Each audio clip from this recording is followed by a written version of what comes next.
El cuartel general secreto de Hitler, la guarida del lobo, permaneció sellado tras el final de la Segunda Guerra Mundial. Durante décadas, sus restos fueron considerados completamente conocidos. Búnkeres colapsados, estructuras destruidas y zonas ya exploradas parecían no dejar margen para nuevos hallazgos. En 2024, un equipo regresó a una zona específica del complejo utilizando tecnología de exploración subterránea. Bajo una estructura asociada al núcleo del poder, apareció algo que no figuraba en planos ni en registros conocidos. No era un pasillo técnico ni una cámara de servicio. Eran espacios cerrados, intactos desde 1945, construidos con una función precisa. Lo que se halló en su interior no correspondía a ningún uso documentado del complejo. No había referencias en archivos, testimonios ni informes posteriores a la guerra. El lugar había permanecido oculto durante más de 80 años. ¿Qué se mantuvo oculto en el centro del poder nazi durante tanto tiempo? ¿Qué función tenían esos espacios y por qué quedaron fuera de los registros? ¿Y qué revela su apertura hoy sobre cómo operaba realmente la guarida del lobo? ¿Qué ocultaban bajo la guarida del lobo? Durante casi 8 décadas, una parte del cuartel general más secreto del Tercer Reich permaneció cerrada, enterrada y fuera de toda sospecha. No figuraba en recorridos turísticos, no aparecía en planos conocidos, no era objeto de debate académico. Para la mayoría de los historiadores simplemente no existía.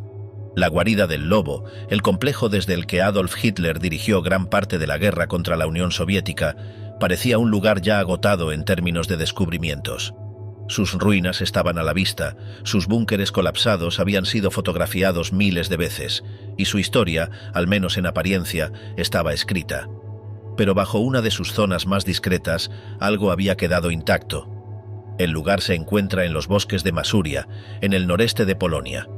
Un entorno denso, húmedo, silencioso. Allí, entre árboles y caminos estrechos, se levantó uno de los complejos militares más protegidos del siglo XX. Tras la retirada alemana en enero de 1945, el sitio fue parcialmente destruido por sus propios constructores. Grandes cargas explosivas redujeron muchas estructuras a montañas de hormigón fracturado.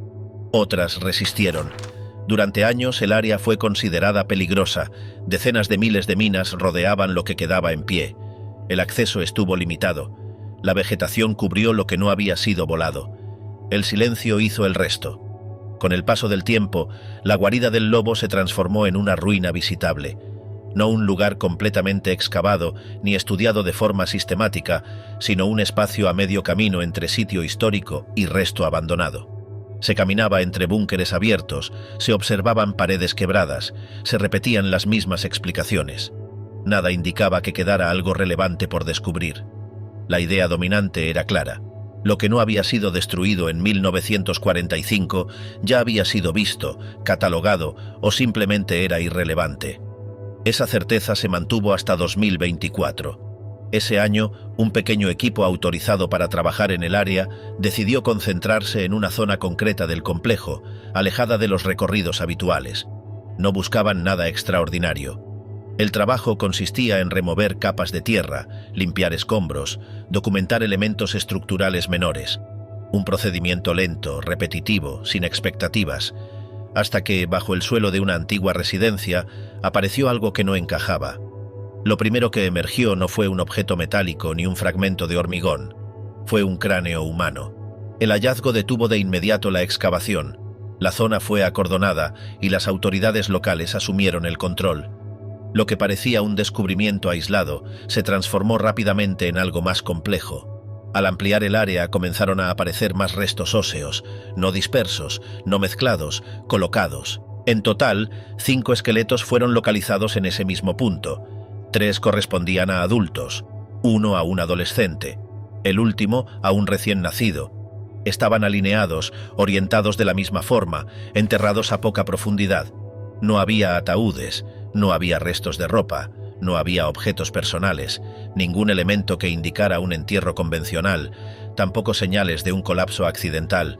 Todo apuntaba a una acción deliberada. La ubicación era precisa. Los cuerpos se encontraban junto a una antigua instalación de agua de época alemana, bajo el suelo de una vivienda que había formado parte del núcleo interno del complejo. un área a la que, durante la guerra, solo podía acceder personal autorizado, no un lugar periférico, no una zona abandonada, un espacio controlado. A medida que los restos eran examinados, surgió un detalle inquietante. A casi todos los esqueletos les faltaban las manos y los pies.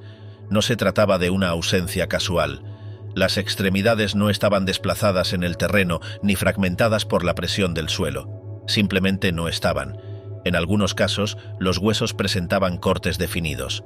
En otros, fracturas concentradas en las zonas terminales. Uno de los cuerpos conservaba algunos dedos, pero estos mostraban daños evidentes. No había señales claras que permitieran explicar esa condición de inmediato. La falta de tejidos blandos impedía conclusiones rápidas. No se podía determinar si las amputaciones ocurrieron antes o después de la muerte, tampoco si respondían a un castigo, a una práctica funcional o a otra razón aún desconocida. Lo único evidente era que no se trataba de un proceso natural. El hallazgo planteó una contradicción difícil de ignorar. Durante la guerra, la guarida del lobo fue uno de los espacios más vigilados del Tercer Reich. El movimiento dentro del complejo estaba regulado. Los accesos eran controlados. Cada persona que entraba o salía quedaba registrada. Enterrar 5 cuerpos mutilados en el corazón del recinto sin dejar rastro documental implicaba un nivel de control absoluto, o un nivel de secreto aún mayor. Las primeras hipótesis surgieron de inmediato, pero ninguna podía sostenerse sin datos. ¿Habían muerto esas personas durante la operación del complejo? ¿O después de su evacuación? ¿Eran civiles, prisioneros, trabajadores o algo distinto? La presencia de un recién nacido complicaba cualquier explicación simple. No encajaba en escenarios militares convencionales, tampoco en accidentes aislados. La Fiscalía polaca abrió una investigación preliminar, tratando el lugar como una posible escena de crimen. Los restos fueron trasladados para su análisis. Se evaluó el estado de conservación, la antigüedad aproximada, la posible existencia de lesiones compatibles con violencia directa. Sin embargo, el tiempo había borrado muchas respuestas. La degradación ósea impedía identificar una causa de muerte clara. No había proyectiles incrustados. No había marcas concluyentes. Lo único indiscutible era la antigüedad de los restos. Con esa información, la investigación penal fue cerrada pocos meses después. No por falta de interés, sino por falta de elementos que permitieran atribuir responsabilidades actuales. Las muertes no eran recientes. El caso quedaba, oficialmente, fuera del ámbito criminal contemporáneo. Pero el cierre legal no resolvía el problema histórico. Al contrario, lo amplificaba, porque el descubrimiento había ocurrido bajo una residencia específica del complejo, no un edificio cualquiera, no un almacén ni un barracón, una villa asociada a uno de los hombres más poderosos del régimen nazi, un detalle que, sin necesidad de explicaciones, cambiaba el peso del hallazgo. A partir de ese momento, la guarida del lobo dejó de ser solo una ruina monumental, volvió a ser un espacio activo de interrogantes, un lugar donde bajo capas de hormigón y tierra podían existir áreas nunca documentadas, cámaras cerradas, pasillos sellados, espacios que no aparecían en los registros conocidos o que habían sido deliberadamente omitidos. La tecnología moderna permitió ampliar esa sospecha. Estudios con georradar comenzaron a revelar anomalías bajo el suelo, vacíos, cavidades, estructuras que no coincidían con lo visible en superficie. No se trataba de grandes búnkeres espectaculares, sino de espacios pequeños, compartimentados, ocultos, zonas que no encajaban con funciones logísticas evidentes. Nada de eso podía explicarse aún. No había excavaciones abiertas en esos puntos. No había confirmaciones, solo indicios. Mientras tanto, el lugar seguía recibiendo visitantes, turistas que caminaban entre ruinas sin saber que a pocos metros había aparecido una escena que no figuraba en ningún libro. Las autoridades forestales, responsables del sitio, se enfrentaban a una tensión creciente: preservar un espacio histórico abierto al público o permitir investigaciones más profundas que podrían alterar su estado actual. Los 5 esqueletos permanecen hoy bajo custodia científica, a la espera de análisis que requieren tiempo, dataciones que pueden tardar meses, resultados que, incluso cuando lleguen, quizás no ofrezcan respuestas definitivas. La ciencia puede acotar fechas, orígenes, posibles traumas, pero no siempre puede reconstruir decisiones. Lo que sí ha quedado claro es que ese entierro no fue casual y permaneció oculto durante 80 años en uno de los lugares más controlados del régimen nazi. Para entender qué significan realmente esos cuerpos, primero es necesario comprender el lugar que los ocultó durante décadas.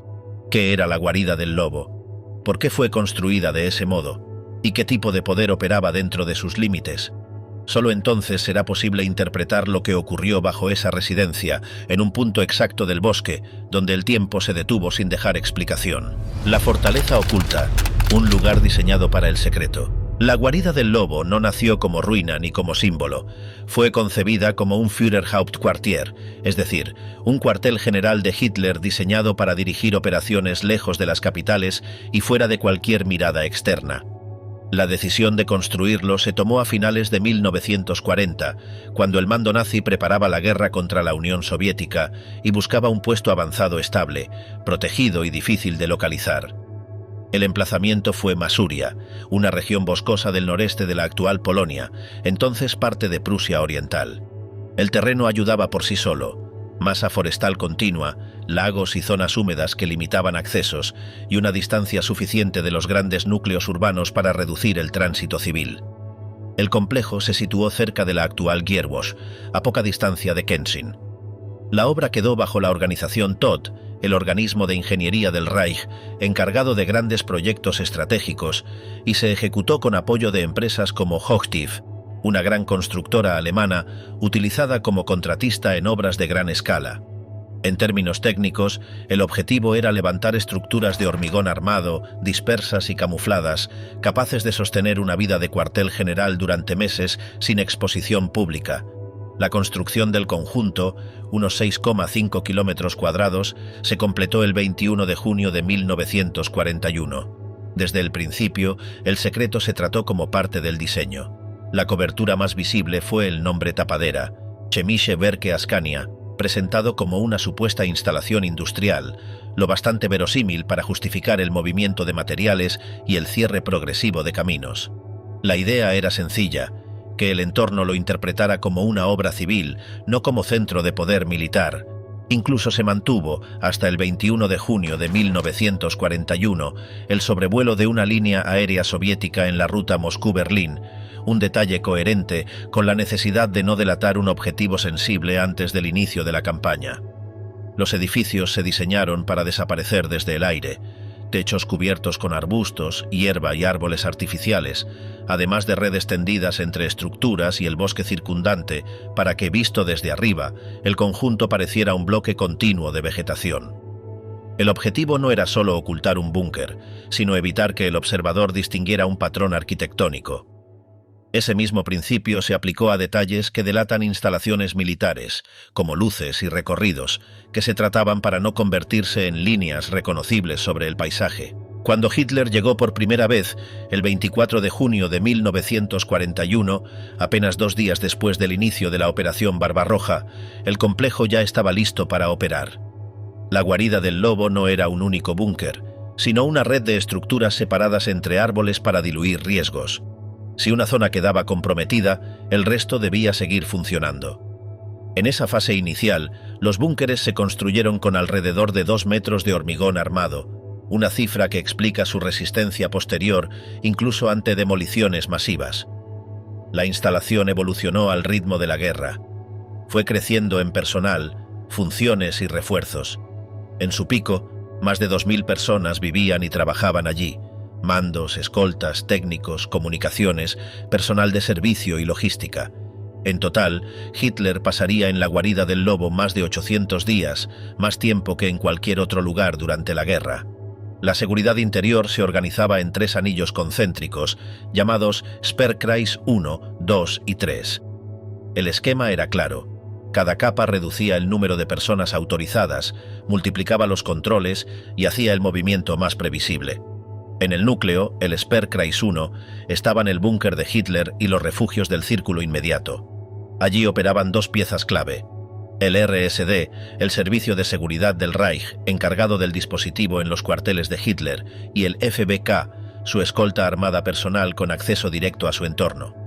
El Sperrkreis 2 agrupaba dependencias de trabajo, alojamientos de personal y zonas de apoyo. El Sperrkreis 3, como perímetro exterior, era el cinturón más duro: campos minados, puestos de control, torres, garitas y vigilancia continua. Además, una unidad acorazada de protección, la Führer-Begleitbrigade, la brigada de escolta del Führer, se mantenía en disponibilidad en las cercanías, con armamento pesado y tareas de protección externa del complejo. Esta arquitectura de control tenía una consecuencia directa en la vida diaria. La improvisación se volvía difícil. No se trataba únicamente de credenciales, sino de una combinación de vallas, filtros, distancias y rutas. Cuanto más cerca del centro, menos personas, menos ventanas, más puertas, más compartimentos. El complejo funcionaba como una máquina espacial orientada a dos objetivos simultáneos: proteger al liderazgo y gobernar el acceso a la información. Con el avance del conflicto, la guarida del lobo se reforzó. A finales de 1943 y comienzos de 1944, Hitler expresó temor a un ataque aéreo y ordenó ampliaciones y refuerzos, aunque el trabajo no llegó a completarse por la rapidez del avance soviético. El resultado fue una densificación del conjunto, con estructuras más masivas y un trazado interno cada vez más compartimentado. Hitler abandonó el complejo por última vez el 20 de noviembre de 1944, cuando el frente se acercaba. 2 días después, se ordenó destruir la instalación. La demolición se ejecutó la noche del 24 al 25 de enero de 1945, con toneladas de explosivos. En un solo búnker se estima el uso de 8.000 kilogramos de TNT. Aún así, muchas estructuras quedaron solo parcialmente destruidas debido a su tamaño y a la resistencia del hormigón armado. El Ejército Rojo ocupó el lugar el 27 de enero de 1945, sin combate dentro del recinto. Después llegó el último sello del secreto. El terreno siguió siendo peligroso durante años por el volumen de minas y munición abandonada. El desminado se prolongó hasta el 29 de octubre de 1955.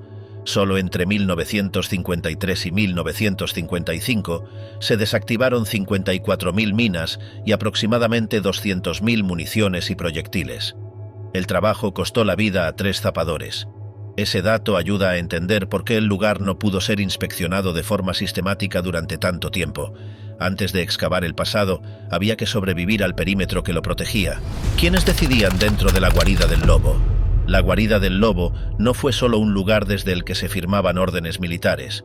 Fue también un recinto donde el poder podía ejercerse sin intermediarios, un espacio cerrado, con controles en capas, donde la decisión política y el aparato policial podían actuar con rapidez y con discreción. En febrero de 2024, el hallazgo de restos humanos bajo la residencia asociada a Hermann Göring devolvió esa pregunta al primer plano.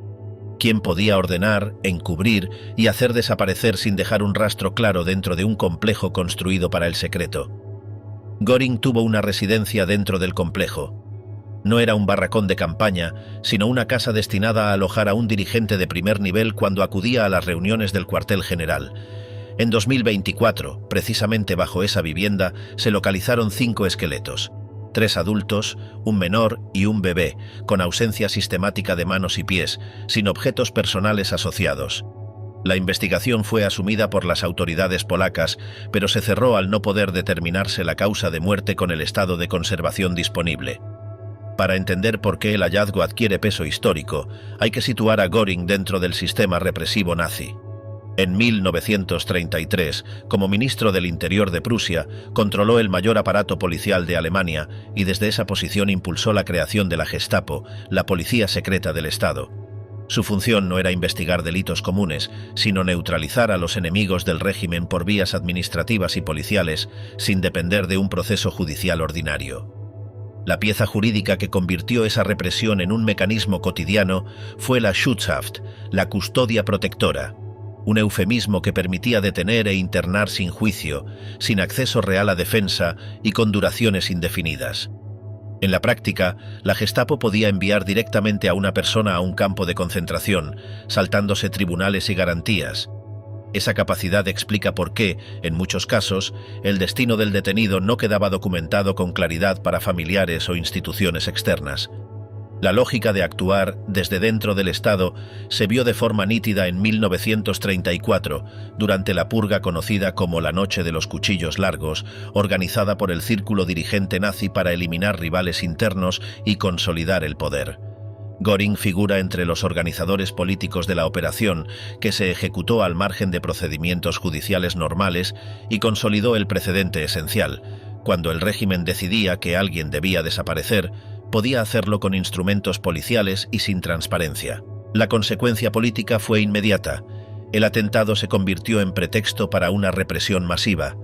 Se realizaron más de 7.000 detenciones y cerca de 5.000 ejecuciones en los meses posteriores, cifras que reflejan la escala del golpe interno y la amplitud de la red represiva activada por la Gestapo. Una parte del castigo se canalizó por el Tribunal Popular, Volksgerichtshof, presidido por Roland Freisler, y las vistas se registraron en filmación para su uso propagandístico, como demostración pública del castigo a la deslealtad.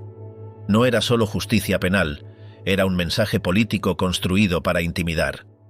Dentro de la guarida del Lobo, un atentado de ese tipo significó cierre de accesos, revisiones de seguridad y sospechas sobre personal y rutinas. El complejo estaba diseñado para controlar el movimiento. En 1944, esa misma arquitectura facilitó que el control se endureciera aún más. Por eso el hallazgo de 2024 no prueba culpabilidades individuales, pero sí encaja con el tipo de poder que operaba en torno al cuartel general.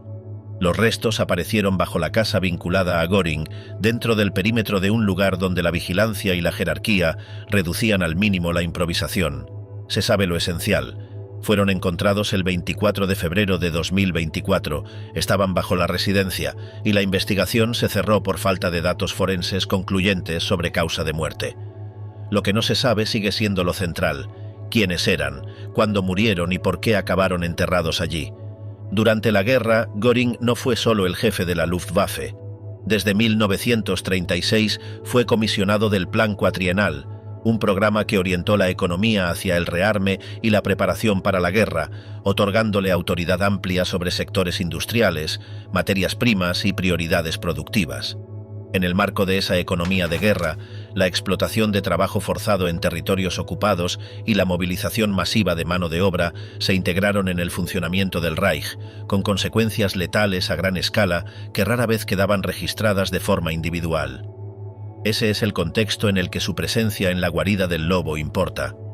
Un dirigente que había ayudado a crear un aparato de detención extrajudicial y que concentraba poder político y económico, se movía dentro de un complejo con acceso restringido, personal seleccionado y seguridad propia. Allí, la distancia con el mundo exterior no era solo geográfica, era administrativa. Si Göring representa la creación temprana del instrumento, Heinrich Himmler representa su integración total. Desde mediados de los años 30, Himmler reorganizó el aparato policial y lo alineó con las SS, ampliando la persecución más allá de opositores políticos hacia categorías definidas como enemigos del pueblo. En 1939 se creó la Oficina Central de Seguridad del Reich, RSHA, que unificó estructuras de inteligencia y policía, el SD, Servicio de Seguridad del Partido, y la Policía de Seguridad, que incluía Gestapo y Kripo. Con esa centralización, vigilancia, detención e investigación quedaron coordinadas bajo un mismo techo burocrático. En la práctica, ese sistema funcionaba también con decisiones verbales, cadenas jerárquicas cerradas y documentación flexible. En un entorno como la guarida del Lobo, donde la presencia de altos dirigentes coincidía con seguridad armada y una infraestructura diseñada para compartimentar, el margen para acciones sin supervisión externa era estructural, no accidental. El 20 de julio de 1944 mostró hasta qué punto ese sistema podía tensarse y reaccionar. Ese día, Klaus von Stauffenberg, oficial del ejército y figura central de la conspiración militar contra Hitler, introdujo un artefacto explosivo en una reunión de situación en la guarida del Lobo. La detonación ocurrió a las 12:42. La explosión destruyó la barraca, mató a 4 oficiales y dejó a más de 20 heridos. Hitler sobrevivió por una combinación de factores: la estructura ligera del edificio y el desplazamiento accidental del maletín detrás de una gruesa pata de mesa. Cuando la guarida del Lobo dejó de servir al Reich, no se convirtió en un lugar histórico, se convirtió en un problema. En enero de 1945, los alemanes la demolieron con explosivos para inutilizarla y, sobre todo, para impedir que el complejo pudiera leerse como un sistema. El Ejército Rojo la ocupó poco después sin encontrar resistencia organizada dentro del recinto. Lo que quedaba no era una base operativa, sino un campo de ruinas pesadas, con entradas cegadas y galerías selladas por derrumbes. Pero la destrucción visible no fue lo que la mantuvo cerrada durante años. El perímetro exterior había sido sembrado con minas, y esa realidad impuso una regla simple durante la posguerra. Antes de investigar, fotografiar o explicar el lugar, había que hacerlo transitable. El desminado no fue una operación breve, sino un proceso por fases, trabajos entre 1945 y 1947, y otra campaña prolongada entre 1950 y 1955. Lo ejecutaron unidades de zapadores, ingenieros militares especializados en explosivos y limpieza de terreno, procedentes de varios cuerpos. En los años 1953 a 1955 se desactivaron unas 54.000 minas y alrededor de 200.000 piezas de munición y proyectiles. En esas tareas murieron 3 zapadores. Durante una década, el bosque no era decorado. Era un campo técnico, revisado metro a metro, donde el objetivo no era reconstruir la historia, sino impedir que el terreno siguiera matando. Y en un lugar así, cada remoción de tierra tenía un efecto colateral inevitable. Podía mover cascotes, desplazar piezas, sellar accesos o abrir grietas que nadie documentaba como arqueología. El sitio sobrevivía, pero su contexto se reescribía sin intención histórica.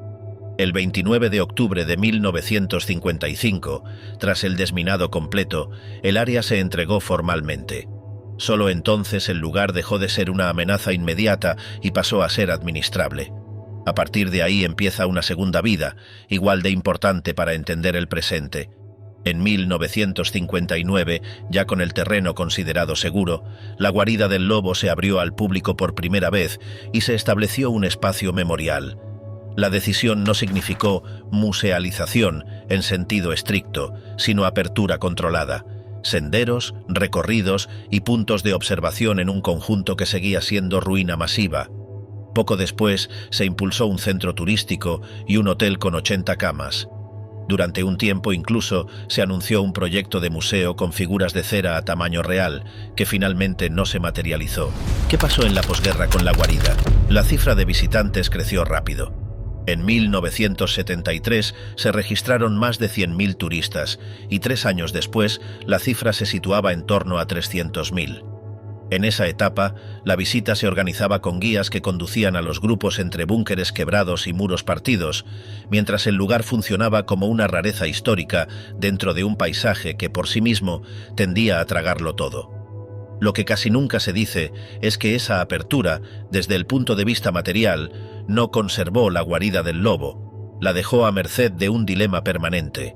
El hormigón era demasiado grande para retirarlo, pero lo bastante accesible como para ser intervenido. El bosque avanzaba, las ruinas envejecían, y el sitio pasaba lentamente de ruina militar a producto turístico. Tras la caída del telón de acero, la tercera vida del lugar fue todavía más delicada. Un operador turístico polaco-austriaco, Wolfsnest GmbH, llegó a arrendar el recinto. Se construyó un nuevo hotel con restaurante y tienda de recuerdos. Se menciona incluso que llegaron a existir planes para dotar el entorno de instalaciones recreativas de alto impacto, como un campo de golf. Y la mercantilización, en algunos momentos, degeneró en un tipo de souvenir que convertía el sitio en espectáculo. El problema no era solo estético, sino histórico. Cuando un lugar así se vende como experiencia, corre el riesgo de desprenderse de contexto. Ese riesgo no era abstracto. Precisamente por su carga simbólica, la guarida del lobo podía atraer a públicos muy distintos, curiosos, escolares, investigadores y también visitantes que buscaban una fascinación morbosa o un peregrinaje ideológico. Esa tensión, turismo masivo frente a memoria crítica, estalló de nuevo con los planes de remodelación y mejora del recinto en la última década. La gestión actual depende del Distrito Forestal de Srokowo, parte del Lasy Państwowe, la red estatal polaca de administración forestal. Desde 2017 se implementaron medidas para ordenar el recorrido, mejorar la seguridad de las ruinas y reforzar la infraestructura turística. En paralelo, se anunciaron proyectos de renovación que incluían cambios en edificios de servicios, espacios expositivos y nuevos elementos de visita.